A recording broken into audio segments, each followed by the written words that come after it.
Europe 1 matin, Bruce Toussaint.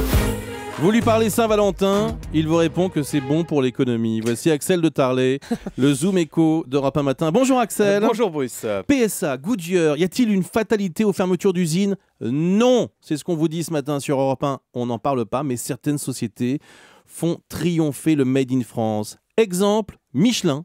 Michelin vient d'annoncer des bénéfices en hausse de 7%. Effectivement, c'est un magnifique contre-exemple de ce pessimisme ambiant, car on est là dans le secteur automobile, le pneu, et avec du Made in France. Michelin, c'est une entreprise de Clermont-Ferrand, avec 17 usines en France, 24 000 salariés, et c'est le numéro 1 mondial du pneu. Vous voyez quand vous voulez, vous êtes capable d'annoncer des bonnes nouvelles. Comment fait Michelin? Eh bien écoutez, c'est la qualité. Et dans le pneu, c'est stratégique, parce que le pneu, c'est un élément de sécurité. Un pneu qui éclate sur l'autoroute, ça peut être dramatique. Ouais. Donc, grâce à son excellente image de marque, les automobilistes sont prêts à payer plus cher simplement pour avoir un pneu Michelin. D'ailleurs, on l'a vu l'an dernier avec le recul des ventes de l'automobile.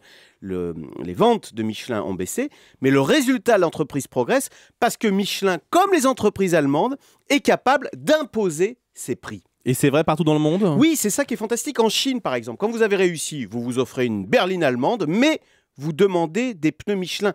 Il faut savoir qu'en Chine, Michelin a le même taux de notoriété qu'en Europe. Pourquoi les Chinois, eux aussi, savent fabriquer des pneus, non?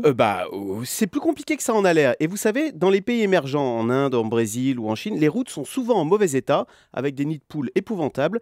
Et si vous avez des pneus bas de gamme, eh bien vous crevez au bout de 10 km. Donc là aussi, Michelin est la référence absolue. D'ailleurs, Michelin est en train va ouvrir une nouvelle usine en Inde, après en avoir ouvert une en Chine et une au Brésil. Franchement, cette réussite mondiale dans l'industrie du pneu est très encourageante. Ça montre que la France peut réussir partout dans le monde et ailleurs que dans le champagne et dans le luxe. Et vraiment, quand on voit ça, eh bien, on souhaite le même succès mondial pour Peugeot Citroën avec son plan de reconquête, car on le voit, il n'y a pas de fatalité, mais la clé, c'est, on l'a dit, l'innovation, la qualité.